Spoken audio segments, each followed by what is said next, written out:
Live from my spare room in Sacramento, this is Paintball Ruined My Life Live with Brad Johnson.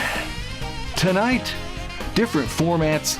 Paintball used to be prettier, and more fun paintball stuff.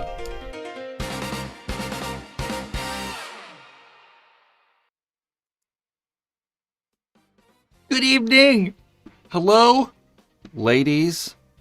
Hope you're well this fine Monday evening. My stuff is not sorted right. There we go. Yeah, we're going to talk about paintball stuff. As you know, we always do. Maybe some other stuff. Maybe we'll talk about, I don't know, prostitutes and trailer parks or something. I think that's kind of funny. We might talk about that. Yep, we're going to hang out for a little bit, see what everyone's doing in the chat. I want to find out, like, where people are. Nate, welcome. It was good seeing you. I saw Nate this weekend. That was nice. Yeah, we haven't asked where people are. I want to, sometimes Lithuania is crazy. I don't know. I don't know if we're going to beat Lithuania. I was like, let's see if we can find anyone somewhere crazy. But Lithuania is pretty good. Is anyone anywhere crazy? Miami? It's all right. Miami's not bad. You can't beat Lithuania, though. You gotta love Lithuania. Lithuania's a beautiful place. Home of something. Okay, so we got some stuff to talk about. What are we gonna talk about today? We're gonna talk about, I wanted to today get a big thing together on different formats. So we're gonna talk about those a little bit. We're gonna talk about Hardpoint, the new Paintball Fit kind of format they're experimenting with. Maybe not experimenting, they're full on doing it. Then kind of the Ultimate Shootout I want to talk about. There's a few other formats that we might get to. I think Paintball used to be like prettier and look kind of cooler. I'll kind of talk about that. We talked about that at the field this week, and it's something I've been thinking about a little bit. And I have it listed here 2 times in my notes for some reason. So we're going to take the notes from this one and combine them into one powerful Paintball used to be prettier notes section. I found a cool bunker that's kind of fun, and then we'll just, kind of riff and see what everyone's doing. The MSXL was over the weekend. The Mid-South X-Ball League. I always get that confused. I always want to say the Midwest X-Ball League. Because Mid-South is just weird sounding. Yes. So we'll talk about Hardpoint quick here. I had a bit of a sync overflow backup problem today. So like I said, I didn't get all the data that I wanted to on fucking sync. Dude, it smelled so bad in here today. It was crazy. Hardpoint. So if you guys don't know what Hardpoint is, Paintball Fit over there in Waxahachie, Texas. This is the wrong window, though. Are doing a semi-new kind of format. Let's turn this volume down. And this is a live stream, so there's a bunch of stuff going on. So we'll just kind of let the live stream go, and I'll talk about Hardpoint. So Hardpoint, hold on, what's going on here with this full screen situation? It's the chat over there or something, huh? Let's make that go away. There we go. Hardpoint. So Hardpoint's it's new, but it's very similar to some other formats that have happened in the past. Paintball Fit are doing a lot of these Hardpoint events. They actually have a global Hardpoint coming up on August 29th. So this weekend, Hardpoint. So this is a live stream. They have tons of different camera angles and stuff to live streams. But you do notice those buzzers right there. And I've noticed there might be 2 different versions of this. There's a version with a center buzzer, and then there's 2 buzzers. You can see the buzzer right there, and then there's one on the other side, the other 40, right there. That was good timing. So there's some basic rules to Hardpoint. So both teams either have a buzzer or a center buzzer. You can see right here that there's those buzzers on each side. And hitting that center buzzer starts your team's clock, and then it accumulates time. So you get like this time control thing. So if you hit the buzzer before the other team, you get like a, if you hit it 5 seconds before they do, you get like a 5-second accumulative time added. It's continuous 5-man, which is also interesting. So I'm like trying to read my notes and talk all at the same time because I'm confident I know how this works, but I want to make sure. Yeah. And you win by, like I said, you accumulate time. So when the match is over, whichever team has the most accumulated time, so most like buzzer control, ends up winning the match. And it's continuous 5-man, right? So there's no eliminations, essentially. So if a player hits the buzzer, well, let me start this over. So continuous time, it's 5v5. There's 2 halves. Each half is 10 minutes. And when a player presses the buzzer to capture control, you get eliminated no matter what. So kind of like we were seeing before, a guy hit the buzzer and just like runs off the field. And once the eliminated buzzer person runs off the field, they go directly to the dead box. And as soon as they get to the dead box, another player from the dead box can like respawn. So there's like this continuous like kind of play. It doesn't ever like drop. Although I don't know what's happening. Like when you get shot right here, I guess if you just get shot in the corner, you go to the dead box and another guy fills out. And it's just like this constant 5v5. It's kind of similar to, I guess we'll talk about that later. We'll get to that. If your team already has control or hits the buzzer again, you're awarded an additional 10-second bonus. So you kind of got to like control the buzzer, like put guns like pointed at the buzzer so that, if guys are trying to run through and hit that buzzer, you can like, shoot them before they get to the buzzer. You can't kind of cross. The rules that I have is, it says you can't cross over the 50-yard line into an opponent's side except to bunker somebody. But you can only like go and bunker one player. You can't do like a ton of different run-throughs. So if there's like a key person you want to get off the field, you can go get that guy past the 50, but you can't like, continue and do a bunch of run-throughs. You get timeouts, there's penalties, but minor and major penalties are actually a reduction of time. So rather than, you getting in the penalty box or starting down a player, you get 30 seconds reduced for your accumulative time for a minor, and then a minute for every major. They do have sideline coaching, and in this, like, they actually have like announcers and stuff.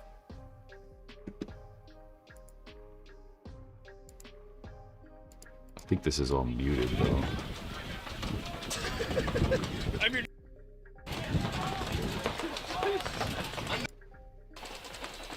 Maybe this is when there was no announcing.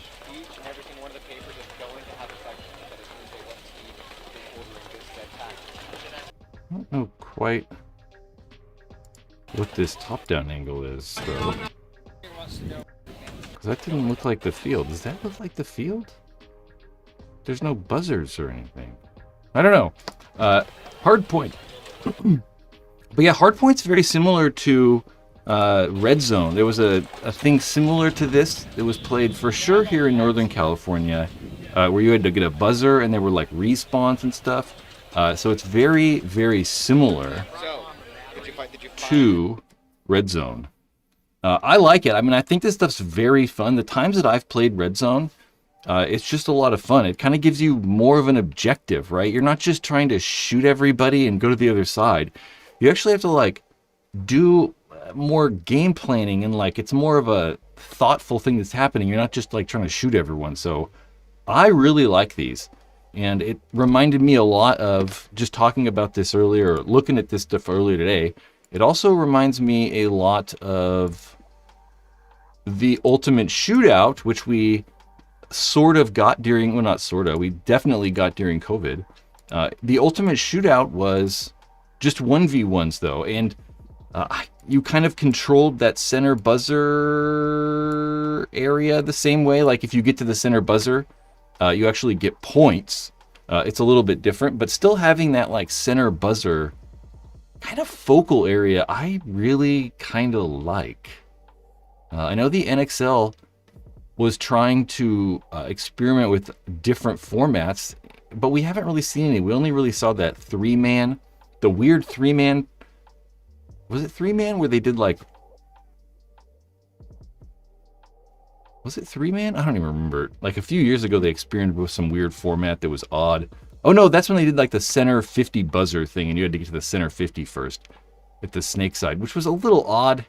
But I really do like experimenting with these, and I kind of wish that we'd see more like, I don't know, just weird experiments with different formats and stuff. So I don't know. I just thought about this earlier today, and I really like, I don't know, I really just like it. I think that it adds more dimensions to paintball and just makes it kind of more fun. They did a while ago, a few months ago, I believe. When was this? Let's find an exact date. 5 months ago, there was like a Paintball Fit Dynasty thing where some of the Dynasty guys and Paintball Fit guys kind of teamed up and played a hard point thing. It's fun. I think it's really cool. I don't know if people are like it all that much though. You know, I know that a lot of people just like want it to be the same all the time so that like, you know, 20 years later, we can look back and be like, oh, they won, you know, these X-Ball tournaments. But I don't know. I've always said that one of the coolest things about paintball is you don't just have to play 5-man, like 5-on-5. And we can play 10-man on the airball field. You can play in the woods. We can play 7-man hyperball field. We can play a mounds field. So there's so many like different ways to do this. I just wish that we'd like, you know, I don't know, see something else. Crispy says it looks fun. It does.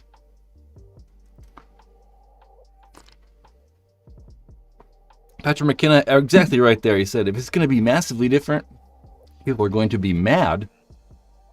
But to move mainstream, we have to adjust the game. I like a kabillion% agree. I mean, I don't know if like tournament paintball is even like the answer for like mainstream. I mean, I want mainstream like we were in like 1999 or whatever. Like I want more like cool local paintball fields. But I for sure agree that like, man, paintball's so hard to watch. You know, it's so difficult to watch. And just adding any type of like focal point, like those 2 buzzers or 1 buzzer or whatever, it just makes it easier to watch because you kind of know what's happening. Even like, you know, for us, like I'm watching like, you know, the webcast and I'm like, dude, I got no idea what's going on. Like, I mean, these guys are shooting inside, but like, I don't know why or like what they're shooting at or what's happening.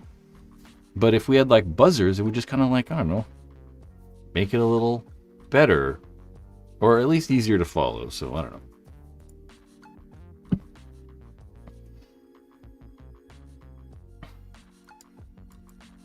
Yep. I read comments for a second there. Yeah. So, hard point. I like it, and I kind of wish that, like, I don't know, I just wish I was able to play it, you know? Like, I wish more paintball fields would do it, like, I don't know, just locally. Octagon format with center flag or a center tower. I want, like, a guard tower, like I can shoot down on people. What does F1 style mean? What was I saying? I don't know. I think of F1. I think of a race car, so I can't put the two together. Yeah. So this kind of also lends into my like. I think paintball used to be prettier thing. So watching like a lot of these old videos, you know, just doing like a lot of these history kind of videos and stuff like that. What am I doing? I'm going to the wrong spot. I already have this ready. A lot of these old videos. So this is Sunday Drivers. We'll actually watch the beginning of this. This is really good. I'll like turn the sound on and stuff. I don't know how long this is. It happens on a random Monday, coming back from an event, or late on a Sunday night. This is 2001 as well. Right before you get on the plane and you're about to be frisked for the 3rd time.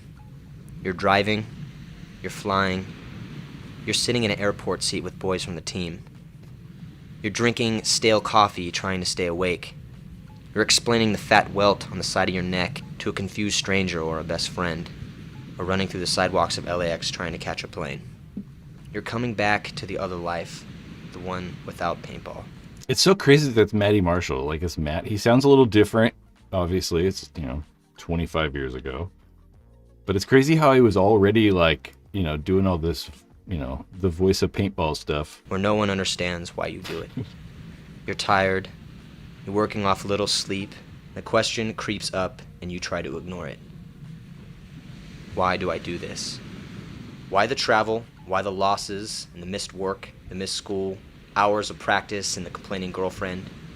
Because the lure of living a paintball life is just too potent. And the products of the road, the travel, are memories forever and trips and strange lands with stranger people. At tournaments, it feels like, for once, you actually get to live as loud as you want. It's worth the sacrifices, it's worth all the bullshit. Because if you work hard enough, a Sunday will roll around and you'll be in the huddle, screaming, with your hand in, This is longer than I one thought it among was. 10, playing for the world title. And suddenly all those cliches you ever heard make sense. Paddling out. And you are defined. You say it to yourself and it means everything. I am a paintball player. And this moment, right here, I had that t-shirt. is my life. That's a Ironman t-shirt. So, I don't know. That's not necessarily what I was trying to say. Like, paintball is prettier, But what I just really miss is, like, the variety of paintball stuff. Like, I was just thinking back to, like, when I came up playing paintball, and I really liked, like, the kind of, like, grittiness and, like, dirtiness of paintball. Like, something about, like, the hyperball fields and the dirt and, like, there's also woods ball in this, This was, like, right at the tail end of woods ball, but I believe there's a little bit of woods ball in here, Like, just all these different ways of playing and different fields, just, it looks better. I think it looks better on camera, I think the hyperball and the dirt probably looks better on camera. I think that these woods ball fields look better on camera, whereas the airball fields just don't, I don't know. To me, they don't have the same appeal. I mean, I think that the new airball fields look better than this nonsense. Those hoses and shit are stupid, but I really just, I don't know. I liked the old grittiness kind of paintball, and now we've gone to, I don't know, maybe like a more kind of corporate looking phase. Just like this right here is the All That Matters documentary that Hormesis, see right there, created. And this one we might get in trouble for music, but it starts out kind of similar. It does start out kind of similar. And cinematography in this is like top notch. Like you're probably not going to get better cinematography and camera work and storytelling and all that stuff. So this is just excellently made. But there's just something about, like, I mean, this mud and stuff's kind of cool, but there's just something about, like, the woods that visually I think is kind of more appealing. There's a lot of sports that are kind of like beautiful sports, like just the environment they're in, or even just the way that photography can be captured in those environments, like surfing, cycling. I just made a list: surfing, cycling, and any type of skating, or even like BMX stuff. Being in those like urban, cool environments just looks kind of neat. Any of the snow sports, scuba diving, rock climbing, all those just look like cool. And I think that paintball doesn't look as cool in these environments. I definitely think that, like, it just looks kind of cooler, especially in the freaking woods, dude. Like, just freaking, that's an old picture. It's just something about the woods just looks cool. There's not a lot of woods in here, though, huh? Although that's not surprising. Like I said, it's kind of right on the tail end of it, so yeah. But I liked the way paintball used to look. I think it looked cooler. But then that's me, being weird. I always wonder, like, am I just like some old guy who's like, oh, it's better fucking, It was better back when I played. But I don't know. You know, obviously the kids that haven't played in the woods or didn't experience like this, you know, videos or stuff might not feel that way just because, you know, they came up in a totally, you know, different time. So I don't know. I definitely I like the way the woods are like, they look. I also like want to be in the woods. Like I think that like humans, we just like, maybe not the woods, but like you're more in nature. And there's something about like just being more in nature that I like more versus the paintball field. You know, nowadays it's like a plastic bunkers and plastic ground. It's just not as, I don't know. Who knows? I might be crazy. Yeah, it was definitely grittier. There's no question for that. More aggressive, you know, I don't know. I wonder that. I think that like maybe it was more reckless for sure back in the days. Now guys are so good and like everyone's so skilled that maybe we're not like taking those risks that they used to. Yeah, I would love to go on a woods ball journey. See, Oregon's crazy. It's like I'd love to go to Oregon, but I just can't go to Oregon real fast, you know? I don't know. You know, Oregon's like 700, 600 miles away. It's like I kind of wish there was somewhere closer that had a woods ball field, but you know, it's kind of my more problem where I live than anything else. So I don't know, paintball used to be prettier.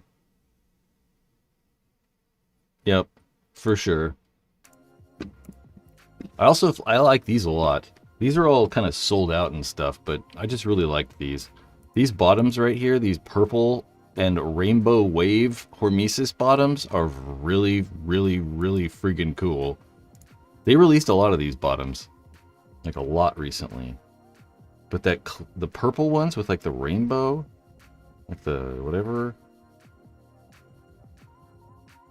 The purple people eater. I just like them. They just look cool. That's about all. Damn, look at that one.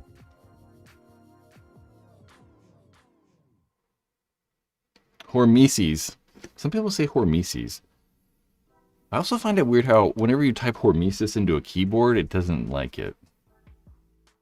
It's kind of against it.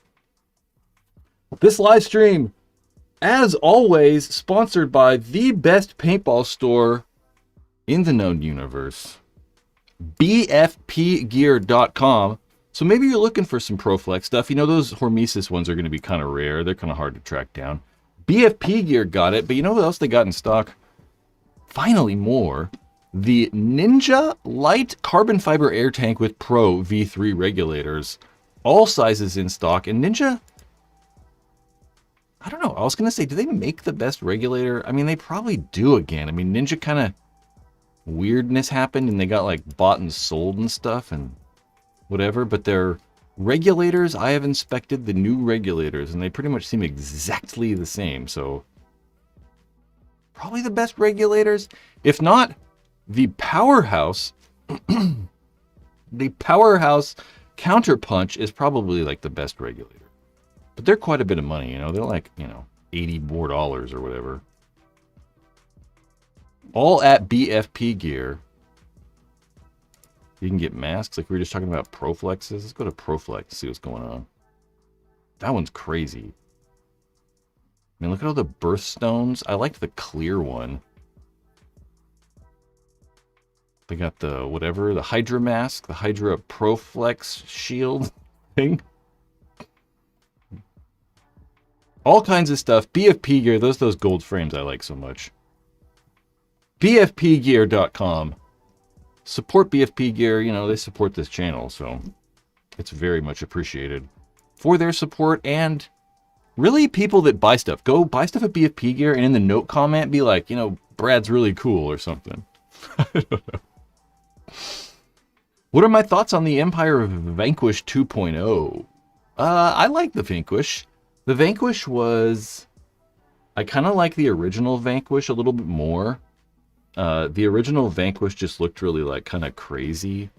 Oh man, I gotta fix this like Freaking Empire Vanquish 2.0. I really liked these. They just look kind of crazy. They just look like weird. They're all blocky and kind of crazy. It's kind of hard to see the milling on them, though, in these pictures. That's a little better.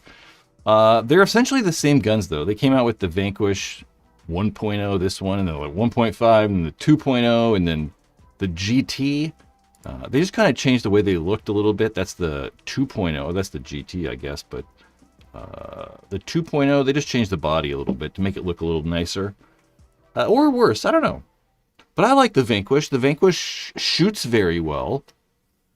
I would say the problem that I've kind of always had with the Vanquish, though, and just guns kind of similar to that, is that they're just not as reliable. You know, the Vanquish was essentially based on the Lux, so it's kind of just an Empire version of the Lux, and maybe not the most reliable, but they're very easy on paint. They shoot really well.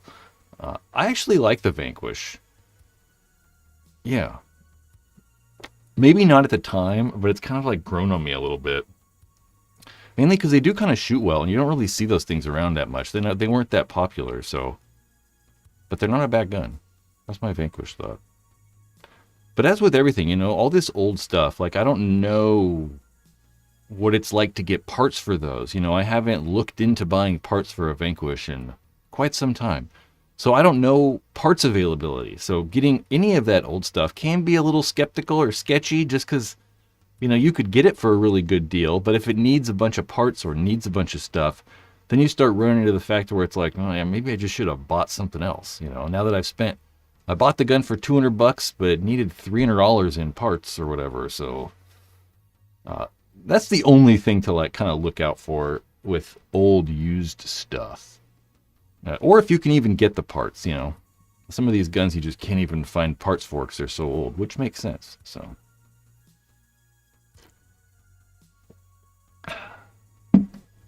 Gunslingin' Roach says mine shoots really well, but has a slight leak at the grip transfer O-ring that I have been living. The grip transfer, okay, yeah. You could change that easy though too, probably, right? That's easy. That's just like a size 870 or something. I don't know. Maybe it's like a 9 or a 10. No, a 10 would be too big. The Vanquish. Yeah, the Vanquish isn't bad. This is not paintball related, but I think this is kind of funny. The San Francisco 49ers owner, sorta. This gentleman's name is Jed York. His family owns 90% of the 49ers, the San Francisco 49ers. And he is the CEO of the team. I wrote this. Jed York on Sunday, yesterday, morning, stopped by Wheat Hill Mobile Home Community in East Palestine, Ohio, where the San Francisco 49er billionaire CEO owner was arrested during a human trafficking task force operation and initially charged with engaging in prostitution. The case was later reduced to disorderly conduct. I don't know how you get that, but that's interesting. Alongside a charge of possessing criminal tools. I don't know what criminal tools means. It could be like a wrench. Maybe he had like a pair of gloves and like a flashlight and like a crowbar or something. He pled no contest, was ordered to serve jail time. I think he did 1 day and pay fines, and agreed to forfeit his $160 seized by police. So this billionaire man pulled off of the freeway, went to a trailer park, and tried to solicit a prostitute for $160. This is crazy. It's crazy. That's what like sex addiction or like, you know, some sort of craziness, you know, going on there. This is the guy that like has so much power and so much like money and craziness that like he's got to like do something crazy in his life to like mix it up because like nothing's ever going to happen to him. You know, nothing ever exciting or crazy is ever going to happen. I just think it's funny. This thing is funny. So, yeah, I don't know. At 9 a.m. too, there you go, some brains. It was like 9:45 a.m. Was he on drugs too? I didn't see that. That's crazy. It was definitely like early in the morning. It's like Dude. Is he driving himself around? Because honestly, if I was a billionaire, I would never drive a car ever again. I would have a chauffeur always outside waiting for me. It's crazy. That's all. I don't like to party that hard.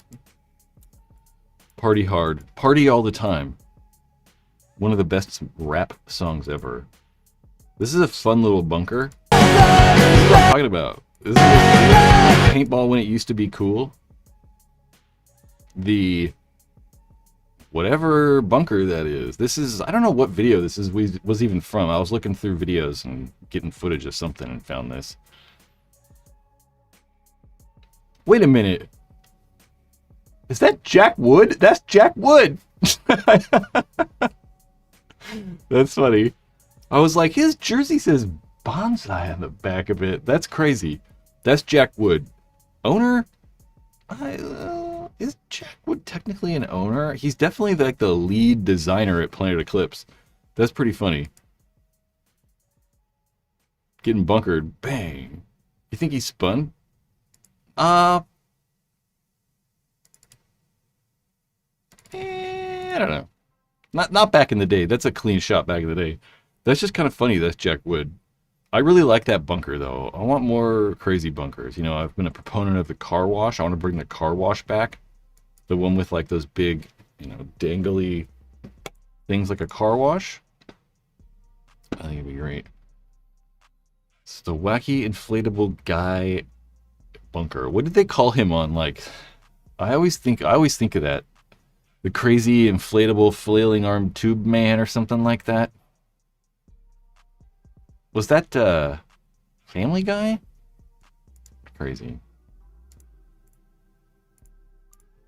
That's all my talking points for the day. That's all I got.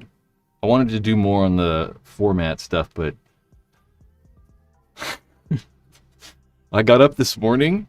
Family Guy. I got up this morning and I went to the kitchen and I was like, damn, why am I...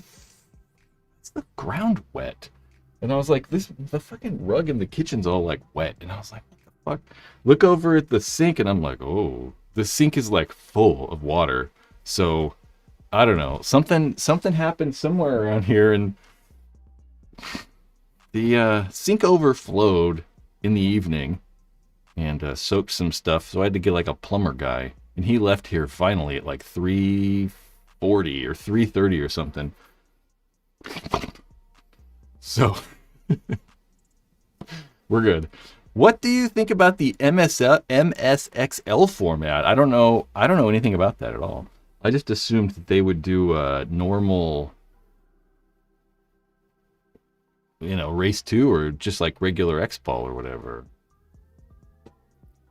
So I don't know. Cody says, where do paintball companies make their money?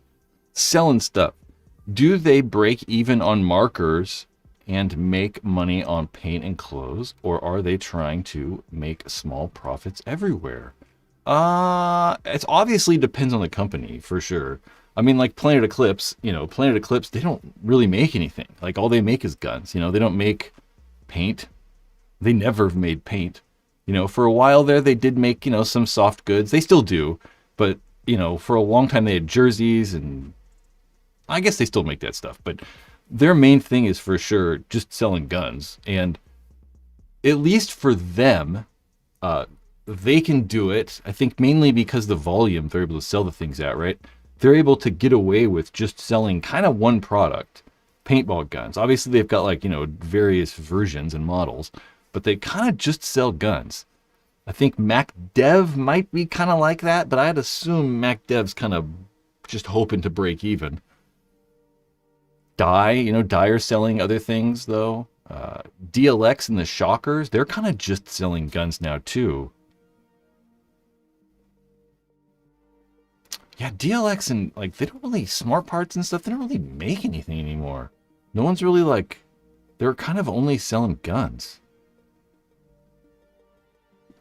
I'd say historically, though, most of these companies tried to do everything, right? You think about, Empire and I don't know, a lot of the companies of the past tried to kind of do everything. But maybe more now so, we have companies kind of just selling guns. A lot of the apparel stuff has been like soaked up by other like smaller manufacturers, you know, like, I don't know, we were talking about Hormesis and, you know, Hydra, they're making stuff now. There's Violence, there's all these other smaller companies that are kind of filling that like clothing gap now that the other companies aren't. But then, you know, companies like HK are doing everything. So HK is trying to, you know, make obviously the bigger margins they can, but you know, when they're selling $70 paintball guns and, you know, thread protectors and stuff, they're not getting rich. So they're just trying to like, you know, sell tons of that stuff. Where GI, like GI Sports or Core, they pretty much just sell paint now. I don't know. Albino Wolf says, the only paintball gun I miss is a 2K2 matte black WGP autococker. I chromed out. Okay. Empire and Dive started the other stuff and then made custom versions of others, then made their own. Yeah, kinda. I guess so, huh? I mean, Empire didn't, though. But Dye kind of started making autocockers, really. I mean, way back in the day. Because Empire came about, they came out because of GI, or like National Paintball Supply. National Paintball Supply wanted to make a company, so Empire came out. Yeah, Dye started with barrels. Did they make... They had some weird guns, though, back in the day. Like, they made, like, a weird pump gun with some company. Like a buzzard pump gun or something like that. And there definitely were some Dye autocockers, but those were kind of like one-off random kind of things.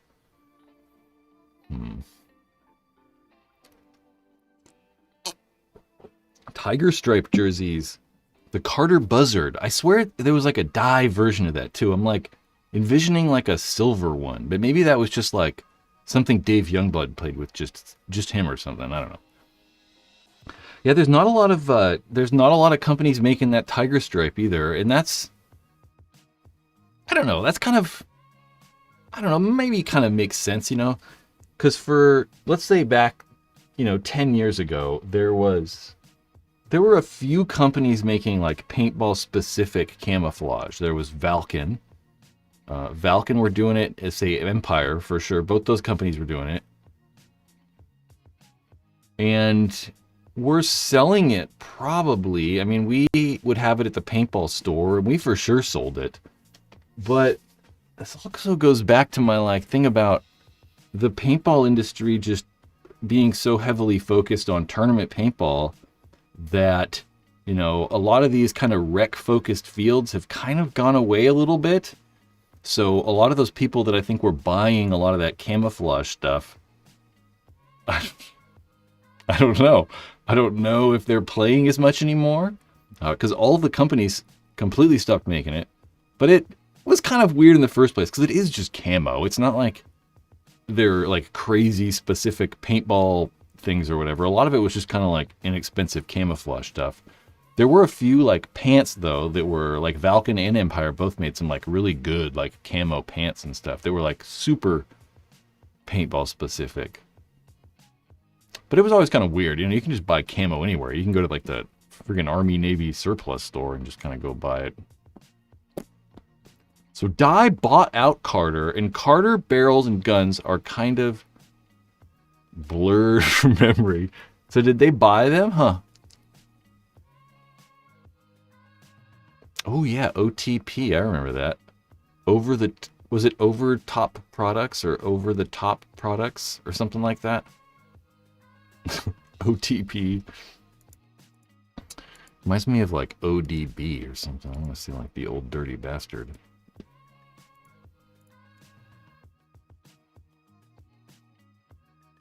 Yeah, for sure, that too. Probably went with, I don't know, something about boot cuts. Then we transitioned into lightweight joggers. But that's also like the, industry kind of like pushing us toward like speedball and airball more, so.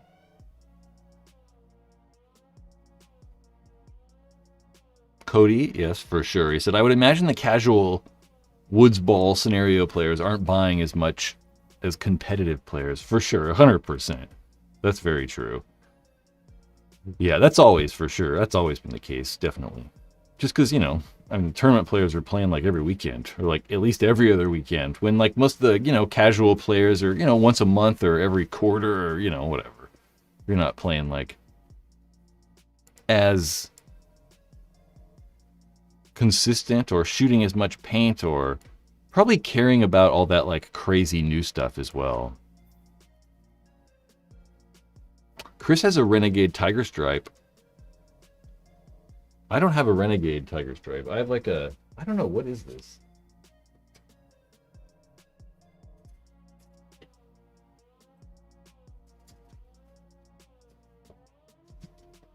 This one's cooler.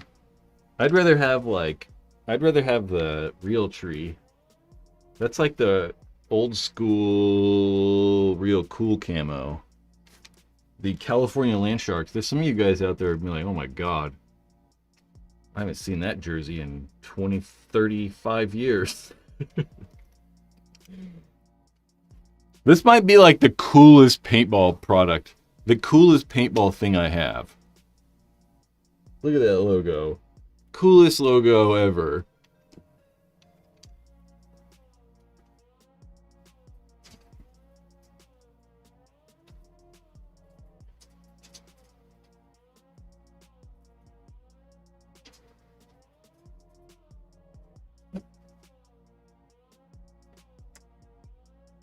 A little harder to get it back in there. Land Sharks. Yeah, that's really old. That's like 1994 or like something hecka old. Super old. That's it's from a Saturday Night Live skit. I mean, you've got to be pretty old to know, but it's a Saturday Night Live skit. Really. Something like that. Welcome to the live stream. I'm glad you, I don't know, glad you're here.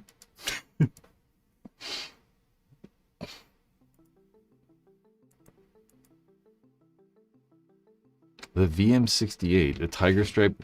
Damn, Chris, making yourself old. It's all right, you are old. We're all old, I imagine. I don't know, hit me up with your paintball questions. What kind of cool paintball questions can I give you? Maybe we can look at like...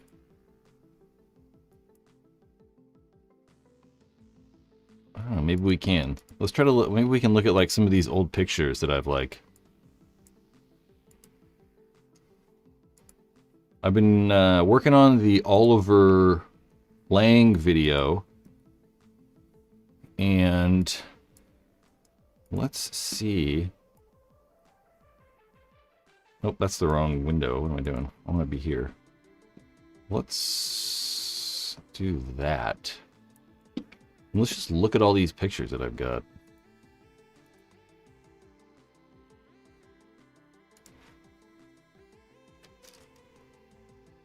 So some of these are just, there's just a ton of pictures. Oliver Lang, 2007, Ironman. Los Angeles Ironman, 2008, 2008, 2009. That's Alex Goldman, 2011. This is, oh, that's not, that's a video. This, Oliver in 2008. There's B and Mike Paxson. I just really liked this picture. That's all. I'm just going to keep that one. That's probably not going to go in the video. Dynasty. That's an old funny picture from some magazine back in the day. Dynasty on the cover of a magazine. This is kind of hard to see with like the browser in the background, huh? Old pictures from a magazine. Not sure.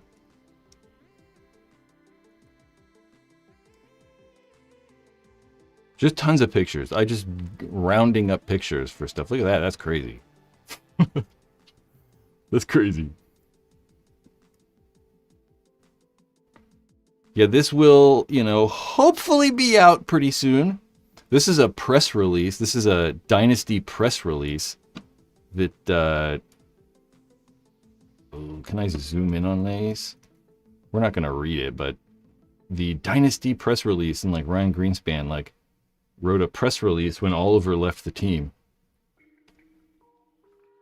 which was crazy. Rocky Cagnoni.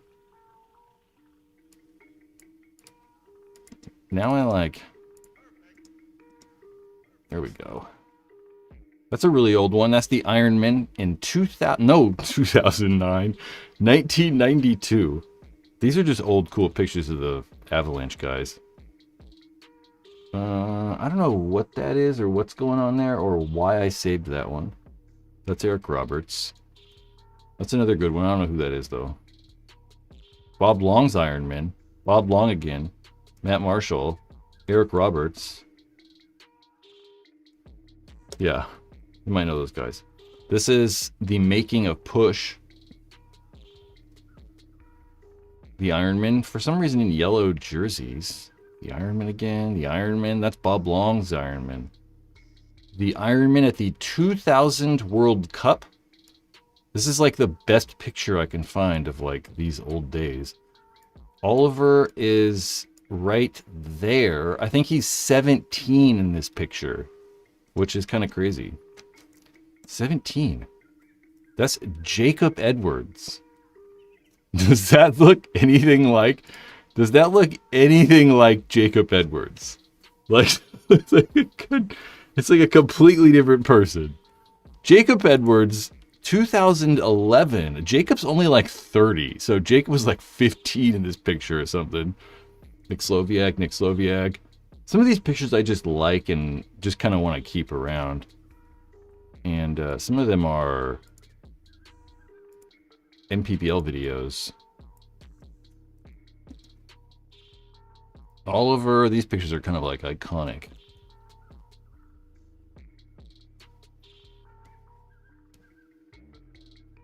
Oliver fixing a gun, which is interesting. Oliver again. Oliver and Ryan. I kind of like this because this is 2006, and I don't know what tournament this was, but this was like, it had to have been within months of Oliver leaving the team. So it's kind of cool just to see that they're in a picture together.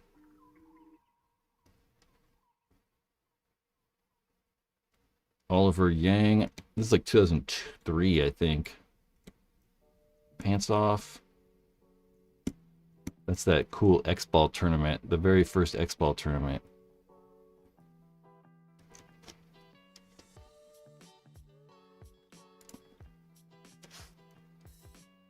Some wood. I'm figuring out where to put these pictures and videos. That's a bunch of pictures of Oliver. That killed some time. Yeah, Jacob's crazy. He looks like he's like... It's crazy how much different he looks. Yeah, we can watch the Smoked video too. I mean, I have a plethora of paintball media hoarding situation. Smoked was 2001.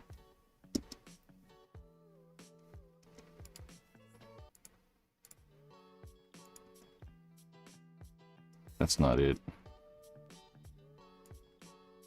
Here's Smoked for you.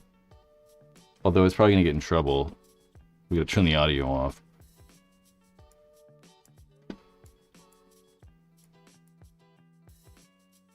The Paxton, I think that was Yosh and Ryan there at the end. This is a very like interesting video because this is like the only place, one of the only videos. There's also a Trauma Head video, but this video is where the Dynasty beat Aftershock. So this is the first tournament that Dynasty won. They beat Aftershock, and there was a bunch of drama in the end, and people were trying to cheat and stuff like that. I did make a video on this entire thing, but it is a members only video here on YouTube. That's kind of cool. Yep. There's that. Danny Love, yeah, all those guys, all those old school Aftershock guys were awesome. I mean, really, they're all like OGs and like super good. That was kind of like one of the reasons that tournament was such a big deal, is because it was kind of like the turning point, right? It was sort of when everything sort of switched. We had like Aftershock and the Iron Man and like Image were like the top teams in pro paintball for, you know, the previous like 15 years. Maybe it's not 15 years. The previous like 10 years, you know, those three teams. And it wasn't until Dynasty, you know, won that World Cup and they kind of like switched everything and the young guys started winning stuff. Yeah. Legion? Okay, that Russian Legion's first... Was it their first U.S. tournament? Probably not. Or maybe it was. I don't know. Chris Martin says, I'm on a random Mac dev kick. I've never seen one in person. Really? Oh, the XTS. I was like, you ever seen any Mac dev guys? I don't know, Chris. I really don't have... I don't know. You know, I can only really kind of say what I think about Mac dev in general. It's really difficult for me to comment on specific guns from them because I just don't have enough experience with, you know, their guns. You know, I did do the review. I did do the review on the XTS, and I always really, really like the way those guns feel in my hands. I remember the XTS being kind of loud and like a nail gun. It was kind of like dink, dink, dink when it shot. I still have a mechanical frame for it that doesn't work, so if you buy one, let me know.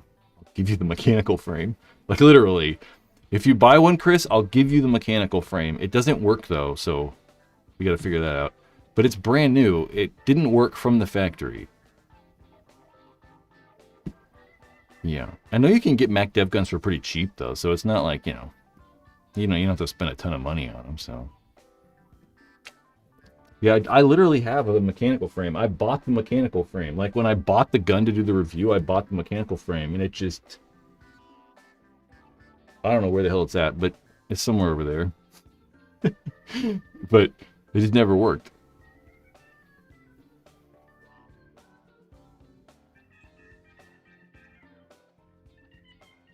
Another Chris right there says, the XTS is nice if you want something different and can get a good price. The parts are a little hard to get.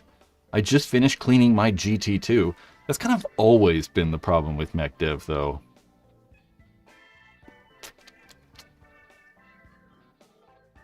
Yeah, I'm curious, though, because we don't really know what's fully happening with them either, because they just like, John Brinkman, the owner of the Hurricanes. What the hell are the Hurricanes called now? Are they still the... I don't even know the name of the Hurricanes team. Let's go find out what the hell the Hurricanes are called. What the hell are the Hurricanes? Let's go to PB Leagues. NXL. Let's just go to season rankings. The CK Hurricanes. Okay.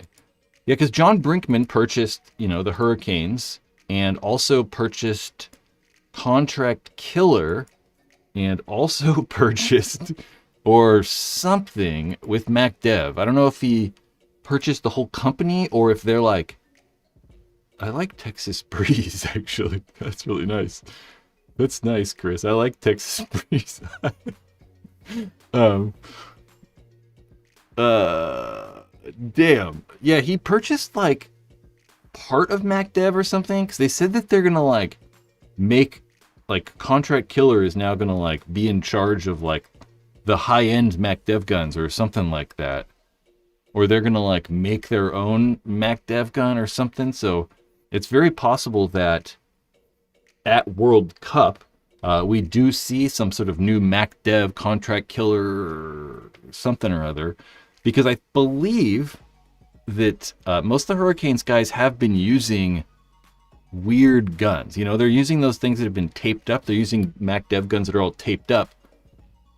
What that means, I don't know. It could just be a guy with a taped up gun. You know, it doesn't necessarily mean that they're like some new crazy prototype thing or whatever. But I would be kind of surprised if we don't see a gun from them at World Cup. I would be sort of surprised. One of my favorite things is to do is when I'm bored is to look up what crazy contraptions people have built with the 98. Yeah. You could build all kinds of stuff with tip mints. People are doing all kinds of stuff with the A5. For sure. A high-end Mac Dev gun, Gamma Core clone. I don't know. I kind of hope not, you know? But, I don't know. I mean, my problem with Mac Dev and, like, you know... Not my problem. I guess it is the problem I have with them. But it's the same kind of thing with a lot of these companies. I really just think that, like... Dude, if they just spent, like, 20% more on manufacturing...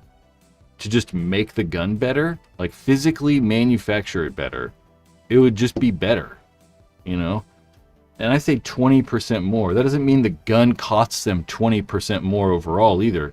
You know, like, say that they got to machine the body and, you know, all the machining parts and all the stuff they have to, like, manufacture costs $400. Okay, now make it $500. And it's just going to be way better. You know, just spending more time on like quality control or like whatever that stuff is that is going to make the thing come out feeling like a better product. I think that that's like all some of these companies have to do. It's just make it better. You don't have to design it better or doing that shit. Just like make it better. Use better materials and better machines and like hire a better like machinist or some shit. I don't know. Just make it better. Is the new Borg... I don't even know. I don't even know anything about Mac Dev guns. I don't know if it's bad or not.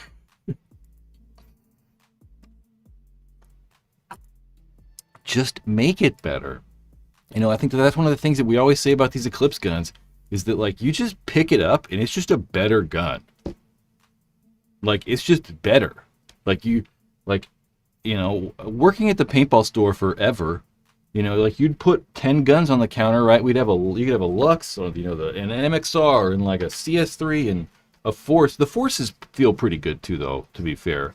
So you have like a Force and all these guns out, and it just, you hold the Planet Eclipse guns, and they just like feel better. It's just like better, you know? Just everything about it is just better.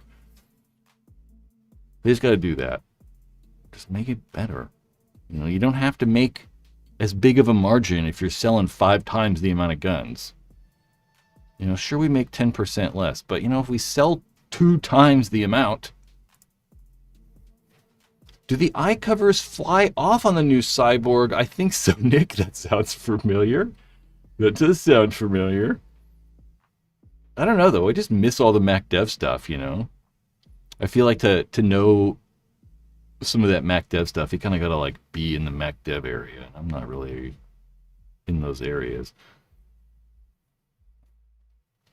Andrew says, a few weekends ago I saw a Borg blow an O-ring and was firing full auto without anyone touching it. Yeah. It reminds me of the Proto SLG would do that. But it was like crazy. It was a way different gun.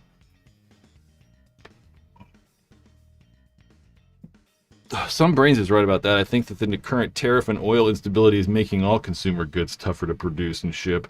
Well, it's just making everything so much more expensive too. And now we're gonna go to war, we're launching an economic war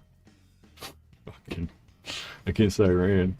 It just makes everything harder, you know, like a good example, you know, here on this, you know, whatever. I need to have this better set up for myself so I can just hit this button and it work. But, you know, here on this YouTube channel, I sell stuff. I got like merch and stuff like that. And I just made these t-shirts, and unquestionably, if we made these like 4 years ago, they would be cheaper. You know, they just would. You know, like the blanks were cheaper and all this stuff. I could certainly make them cheaper. These new Paintball Recovery Institute tees could certainly be cheaper, but I just want to get like good shirts and stuff. So any of that good stuff just it's gonna cost money. If you want stuff that lasts, that's quality, it just costs money. Just like those paintball companies, if they want to like make quality guns, they're gonna have to spend a little bit more money. That's all. Goddamn Canada. What'd Canada do? Canada's always doing something, right? It's weird how we like. When has anyone ever had a problem with Canada of all places, too? It's like, what? It's so weird. Like, who's ever had a problem with any Canadians? They're so nice, They're always saying sorry and stuff. Yeah. What's your feeling about free flow shock tech and Inception design cockers?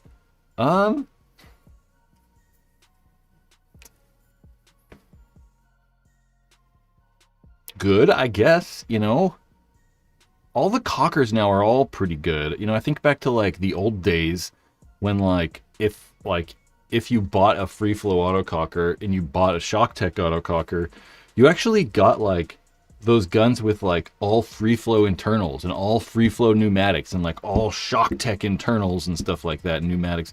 And not so much like that anymore. We've gotten to the point where like everything's very good. And those guns, obviously the free flow shock tech and Inception guns, it kind of just is preference, right? It's not so much like it used to be where there were like way better pneumatics. There's some stuff that's like a little better feature wise or whatever, but almost everything's good. So you kind of can't go wrong. It's sort of just preference. I think that I like the shock tech guns the most, though, if we're talking about like newer stuff or whatever. But everything's pretty good, I think anyway.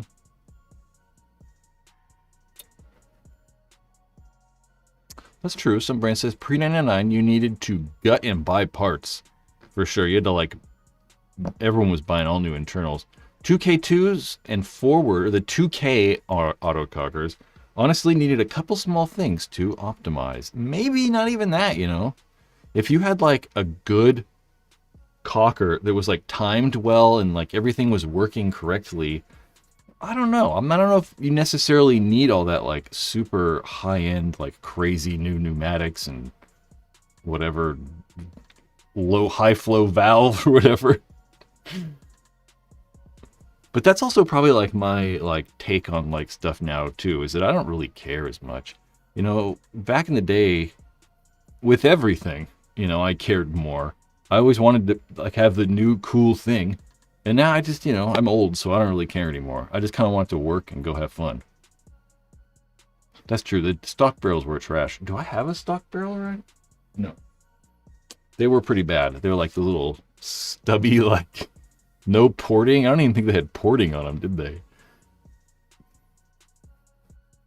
Someone needs to 3D print a CS3 front grip for the R5.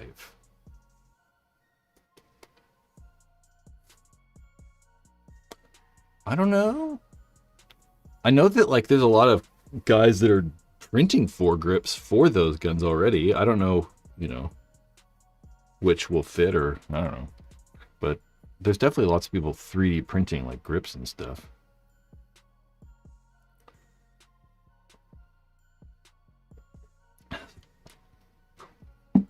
Watch the dogs. The dogs of who? The dogs of war. That's what I thought of. There you go. Chris said, I was thinking about you, Chris. I was hoping you were caught your comment. Stanchy, Super Stanchy is making 3D printed grips. Bought one for, oh yeah. Because I knew you had one. I was kind of thinking about what gun it was on. Yeah, because Chris here in the chat, his son, he bought a grip for his 170R, and it's a little bit chunkier. It's obviously printed, so it's not like, rubber, but it's a little bit chunkier. And I like that. Like, that's one of my, like, complaints about the 170Rs and 160 or whatever. Well, the 160 wasn't bad, but like the 180, I just don't like the foregrip length. I want it to be a little bit bigger.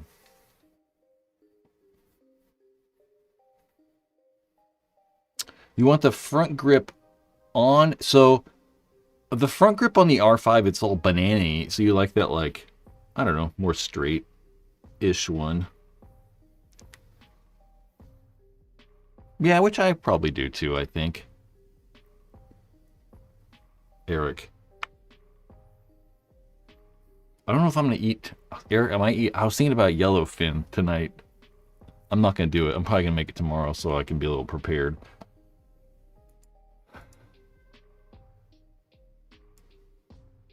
Eric, my friend Eric here, Eric EP in the chat we traded for some yellowfin tuna he caught last week in Mexico.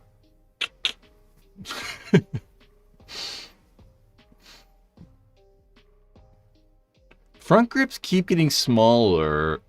Yeah, I always like hold the guns weird too, like, you know, like, I mean, a lot of guys hold stuff like super high, you know, like this or whatever. I always tend to like hold stuff really low. Like if I hold this EMAC, that's how I'm gonna hold it. Like I put my hand like super low. Bloop, bloop, bloop, bloop.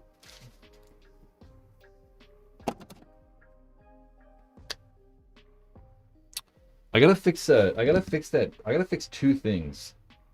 I really gotta fix that freaking matrix. How am I gonna eat it? I don't know. I might just sashimi it and eat it raw.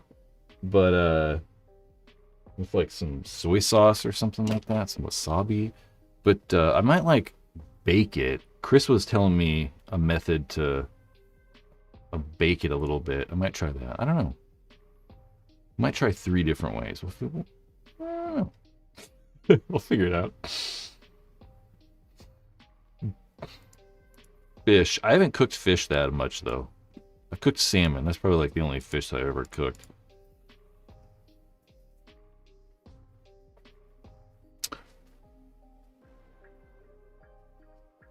Who knows? We'll figure it out. Different formats. Hopefully I play paintball soon. I wanted to play this weekend, but it was so freaking hot. It was 100 degrees to field yesterday. I guess that's not that bad. I mean, it could be way hotter. What am I looking for? Oh, it's not there. Huh? Have you ever had walleye? No, I'm not like a fish guy, you know? I don't even know. You know, I've had salmon for sure. I've had trout for sure.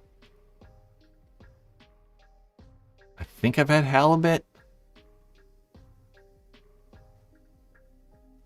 I don't know. I've had other things too, but it isn't. Yeah, I don't know. So long ago. It's 108 in Texas. That sounds good. Have I ever played Hardpoint? I don't know if you're adding me or not. No. I want to. I'd like to. I think it'd be really fun. I mean, for sure, like, straight up would think it'd be fun. It's like right down my alley. You know, one of the things that I also like is when we play these big games and stuff, and we always have like objectives, you know, like you gotta capture a bomb or like protect the president or like, you know, we've played games where you get a shield and, you know, you can get a shield, you can like shoot behind the shield and stuff, or if you get shot in the leg, you can't lose your leg anymore and you gotta like hop around. Like, I don't know, that stuff's fun to me. I like it. I mean, I totally get how it's like super cheesy and really lame, but it's like, it's fun. I don't know. I don't know. Halibut is pricey. It's the steak of fish. It's the lobster of the sea.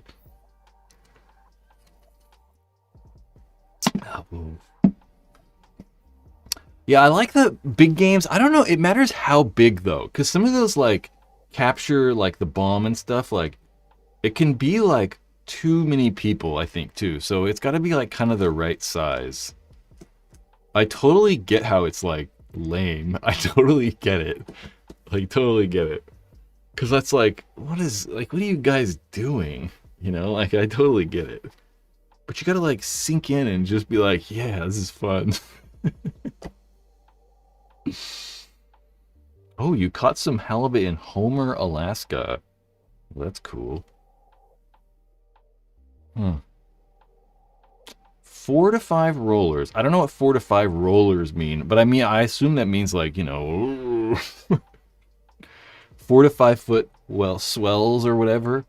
There was one time I was in Oregon somewhere, I don't know where in Oregon, off the coast, and we were like crabbing, or we were going to pick up crab pots. And oh man, yeah, it was probably 4 to foot, like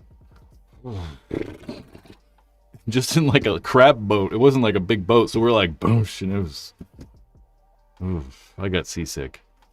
That's the only time I've ever been seasick. I've been on like boats and stuff and whatever, but never really seasick. Never like really bad. That time was really bad. I was like fucking dying. I just could not wait till we got back to shore.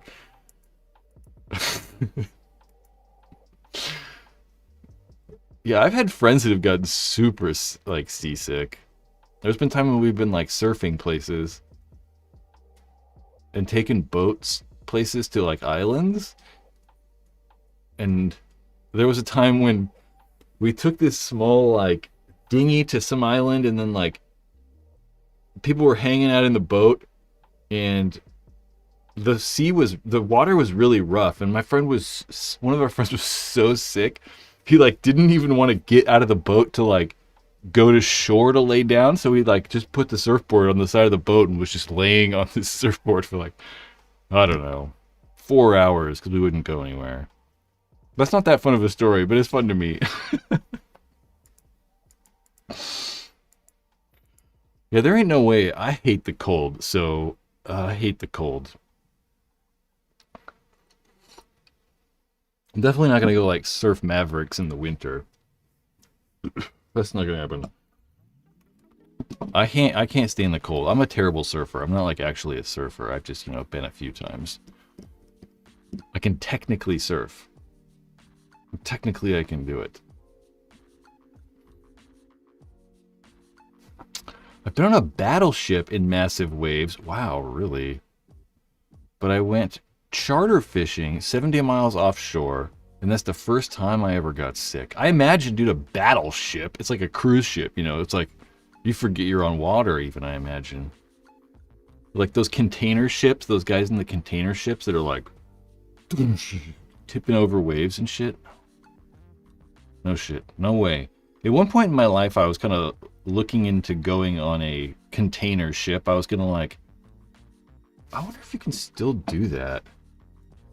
Let's see if we can find like, let's go to actual Google. I don't want to go to whatever this is. Let's look at container ship travel, cargo ship voyages. I don't know, but you at one point in time you could like book travel on like freight liners, and like, I don't know, you could get travel on those things for like nothing. They'd literally take you free, and you'd have to like work once a day or something for 10 minutes. It was crazy. I was like, man, that'd be sweet. You get your own berth and stuff like that, so you're like not a crew member, but you kind of are. You can take them all over the world. You can go to like Brazil, to like Europe and stuff like that. It'd be really interesting. It kind of is some brains. It kind of is ocean hitchhiking in a way, for sure. This was so long ago. I mean, I looked into this 20 years ago, when I was like 20 years old. Well, determined to travel the world. King of the Pirates.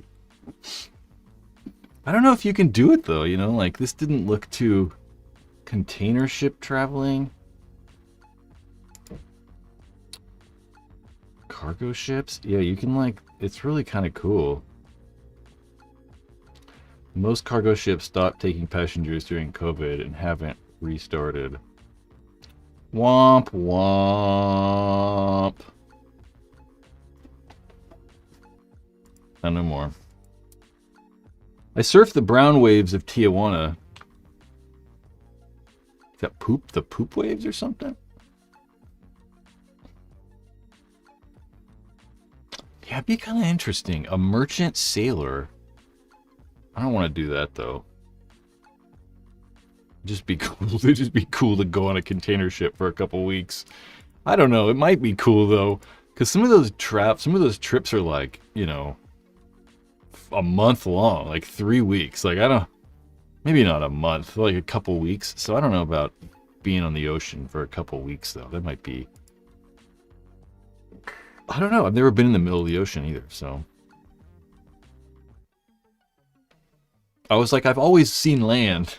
Or have I? I don't know. Maybe not, but definitely not gone in the middle of the ocean.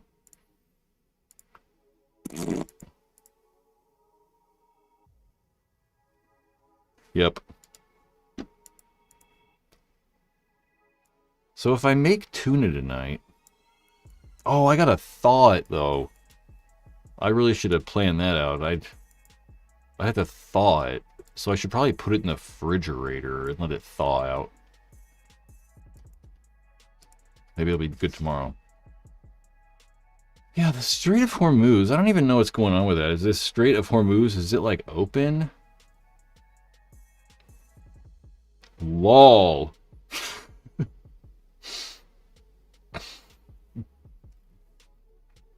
Alright, I'm gonna go cook tuna. I keep thinking about tuna. I'm just gonna go cook tuna. Unless anyone's got any, like, burning paintball questions that need answered. Thank God my, like, sink actually, like, figured that out. It was so awfully smelling. Thawing happens faster on an aluminum tray. How does that work?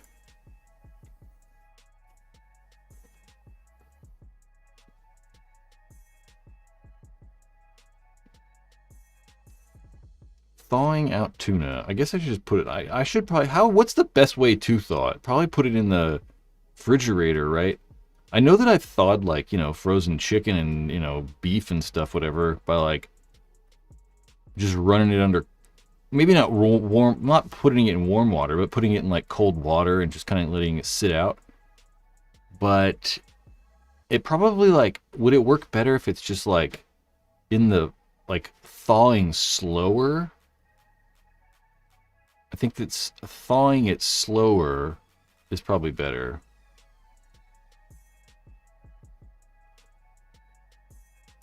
So aluminum is a good heat conductor? Not really. Wouldn't like copper or gold work better? Isn't like aluminum like really shitty?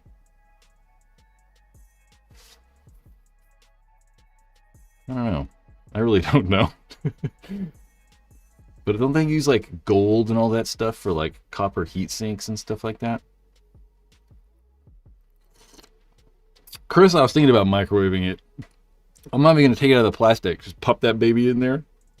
Ooh, it's kind of in plastic. Maybe I could like sous vide it or something. I've got copper. I've got gold pans. I certainly don't have any aluminum pans though either. They're all like steel. I don't know. It's not that big a deal.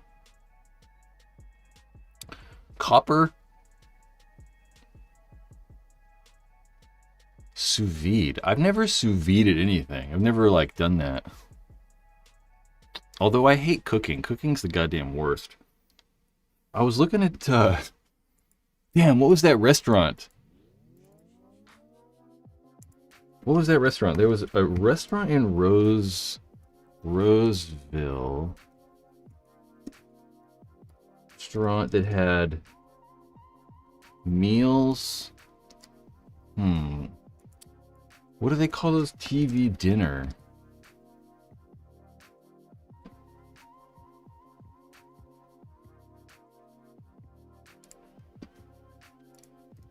I was thinking about doing this. This is crazy. You know, there's so many of these like meal prep companies. Like, I was thinking about like trying to buy a bunch of meals. So like there's this Lazy Dog. This is actually like a restaurant. And oh my god, that's like so long.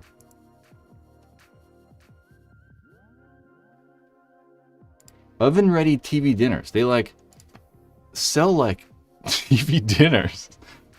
Like actual meals. I'm like, man, huh. So I might look into these. These are actually pretty cheap too. It's like 15 bucks or something for a meal. It really wasn't bad. I was like, huh. But there's all those like, there's all kinds of other like meal prep, you know, people that are like making all kinds of stuff. I'm like, Meals on Wheels for lazy young people. Yeah, for sure. Dude, I hate cooking with a passion. I actually hate eating. I wish we didn't have to eat. You know, in like sci-fi movies where they take a pill and they don't have to eat? Oh, that's what I want to do. I want to take a pill and never have to eat. So 1 pill a day and I'm good.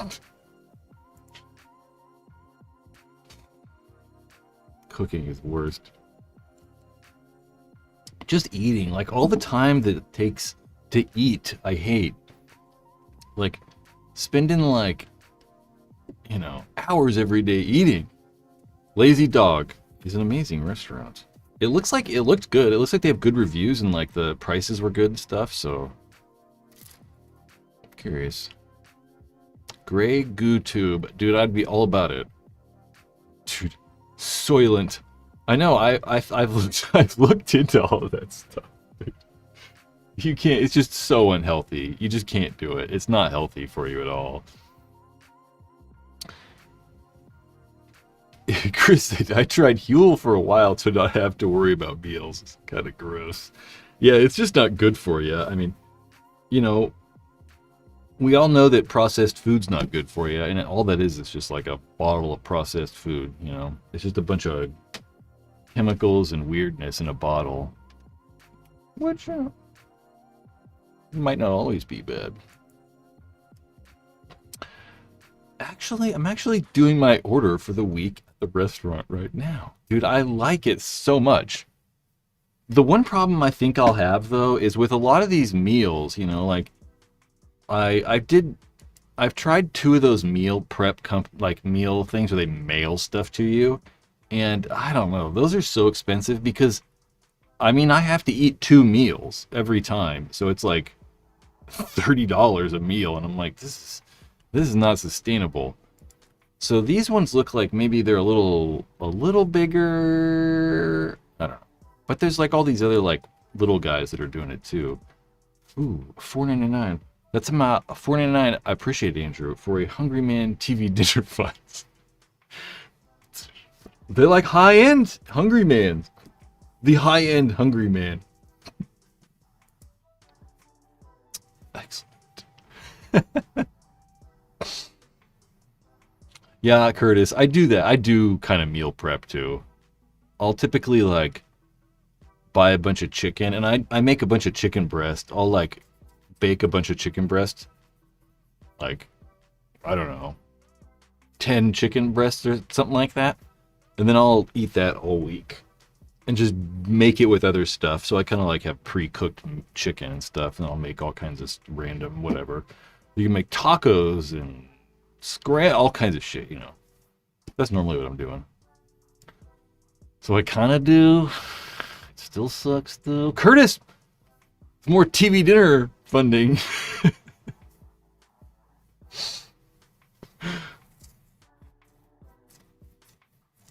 I do want to eat TV dinner. I like the idea. I want to get like one of those cool like fold up stands and put it at the couch too. Like, we used to do that when I was a kid. I heard all about that.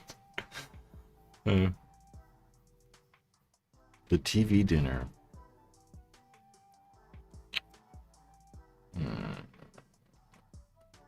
Oh, Hamburger Helper. I should look into Hamburger Helper. I haven't had that. You know what's really good is a Sloppy Joe. I haven't had Sloppy Joes in a long time. Extra sloppy for you. All right, I'm going. I'm gonna go take this tuna and put it in the microwave for an hour or something. I don't know. Come back next time. We'll have something to talk about. I mean, we always find something. Maybe we'll have a segment called "How to Make Paintball Cool," or is the NXL actually making paintball more popular, or the worst gun I've ever owned. We've talked about that though a lot. Okay, I'm gonna go microwave this tuna. Come back next time. I'm gonna close the chat or I'll keep looking at it. I want to go make this. No, I'm not gonna make the tuna. I'll make the tuna tomorrow, Eric. Ooh, a piranha. No, the piranha's not the worst gun I've ever owned. Some of you guys might know the worst gun I've ever owned because I talk about it all the time. Come back Monday. I don't know. I was going to say something, but I forgot already. We'll see you later. Enjoy the rest of the week. And, I don't know. Go do something nice for an old lady or something.